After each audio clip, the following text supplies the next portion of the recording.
At 27, Daniel looked alive but not truly living. His face was always tired, his smile forced. His mind was never silent. Not lazy, not weak, just tired from overthinking.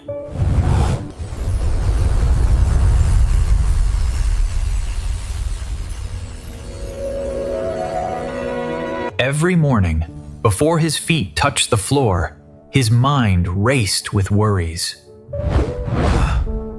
What if I fail? What if I choose the wrong path? What if I waste my life? What if people move ahead and I stay behind? Every night, his thoughts grew louder. He remembered every mistake, every wrong decision, every chance he missed. Every person who left, every word he wished he had never said. He cried. Daniel wasn't fighting people or the world. He was fighting himself.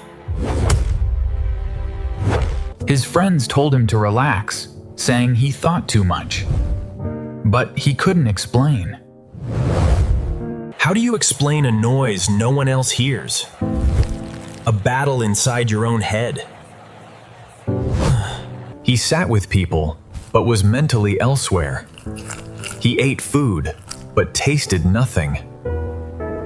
He looked at the sky, but only thought of problems. Life felt like pressure. One evening, after a stressful day, Daniel left his apartment and walked. He didn't know where he was going, just wanted to escape the noise, people, and expectations. He walked through London's busy streets. Cars passed, people rushed, everyone had somewhere to go. But Daniel felt stuck. After some time, he reached a quiet park near the river. City lights reflected on the water. The wind was cold, benches almost empty. On one bench, an old man sat alone, feeding birds with small pieces of bread. There was something strange about him. He looked peaceful, completely peaceful. As if the world moved fast, but he was not disturbed by it. Daniel slowed down. The old man smiled. "Ah, you look like you're carrying something heavy." I'm not carrying anything. Not in your hands, in your mind.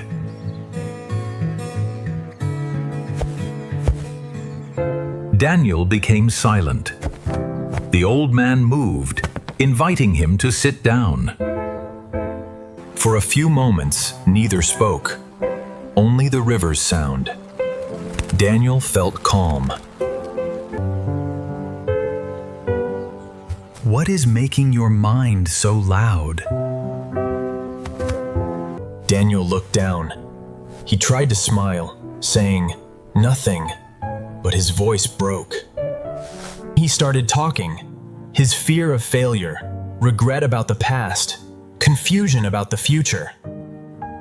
His pressure to succeed, fear of disappointing family, running out of time. He spoke for a long time. The old man did not interrupt, did not judge. He just listened. Sometimes, being truly listened to feels like medicine. When Daniel stopped, the old man looked at the river and asked, "How many problems can you solve tonight?" Maybe one or two.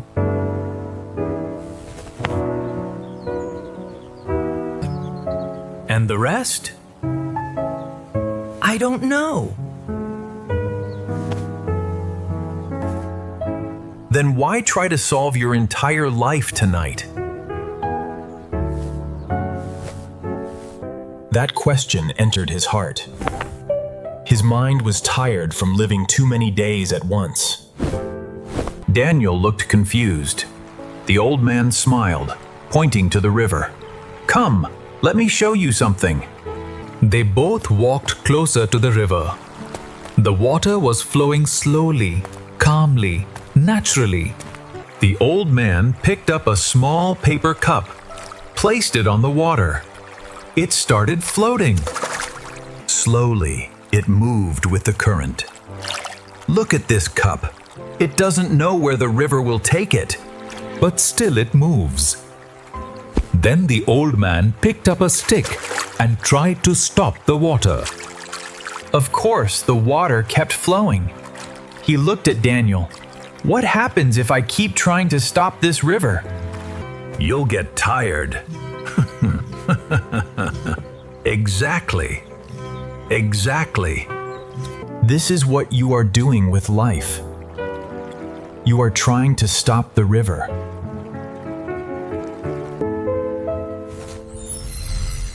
You want to control the past, but it has passed. You want to control the future, but it hasn't arrived. You want to control people and outcomes. But life has its own timing. Control what is in your hands. Release what is not. Peace doesn't come when life is perfect. It comes when you stop fighting what you cannot control. Daniel felt something move inside him. Not happiness, but relief. As if someone had finally explained the heavy weight he'd been carrying for years. But how do I know what to control and what to let go? That is easy. Ask yourself one question.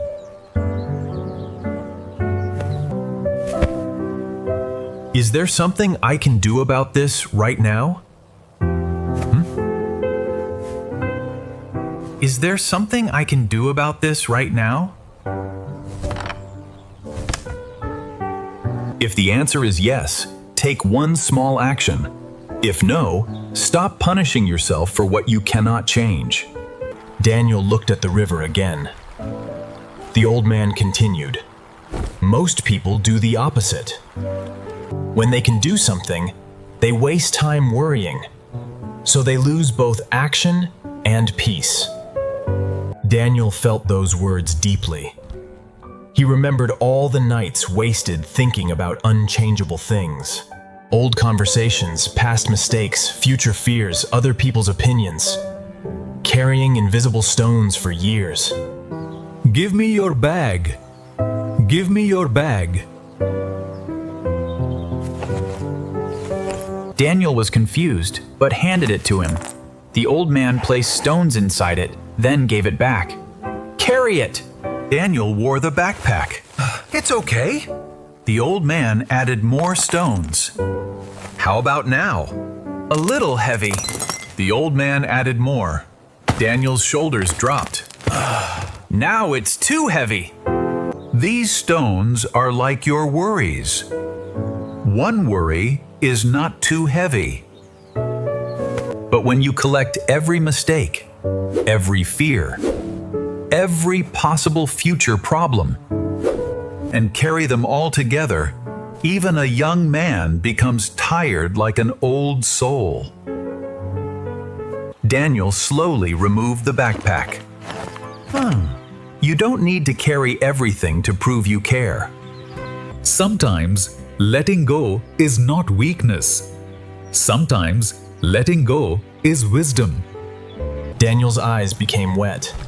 Deep down, he knew this was true. He'd confused overthinking with responsibility. He thought worrying protected him from pain, but it had only stolen his present. What about my past? I made mistakes I can't forget.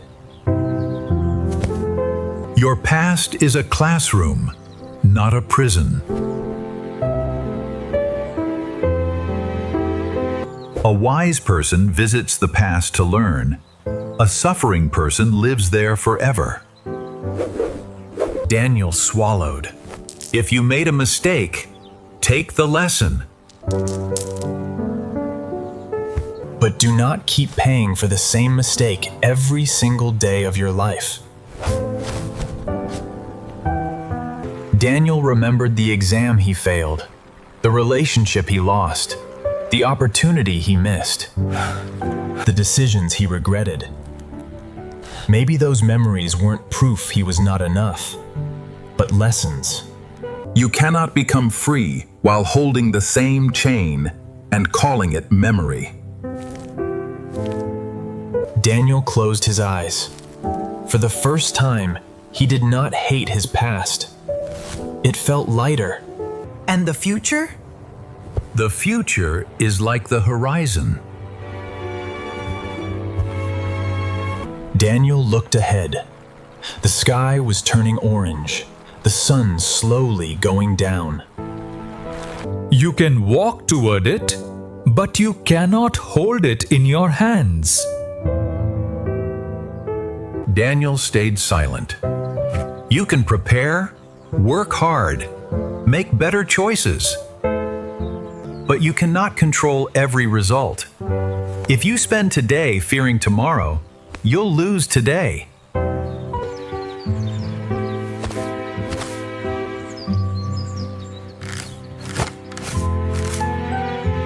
No. When you climb stairs, do you jump from the first step to the last? No. Then why are you trying to live your whole life in your mind today? Daniel looked at him. That question felt simple, but powerful. The park was getting darker. The birds flew back to their nests. City lights started glowing brighter. But you cannot control every result. If you spend today fearing tomorrow, you'll lose today. I am peaceful because I stopped giving every problem permission to live inside me. Daniel listened. Every morning I ask myself, what is mine to do today? Then I do that. Not tomorrow's work, not yesterday's regret, only today's part. Daniel took a deep breath. Life becomes heavy when you try to carry the past, the present, and the future all at the same time. Carry only today. That is enough. Daniel felt his eyes fill with tears. Not from sadness, but because he felt allowed to rest. The old man stood up slowly. It's getting late, he said. Daniel also stood up. Thank you. I don't know why, but I feel lighter.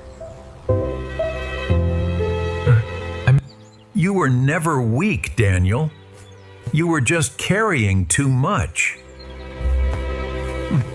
Daniel nodded. If you can fix it, take action. If you cannot fix it, let it breathe. Not every thought deserves your whole life. Daniel walked back toward the city. The same streets, lights, people, problems were there, but Daniel was not the same. Something inside him changed.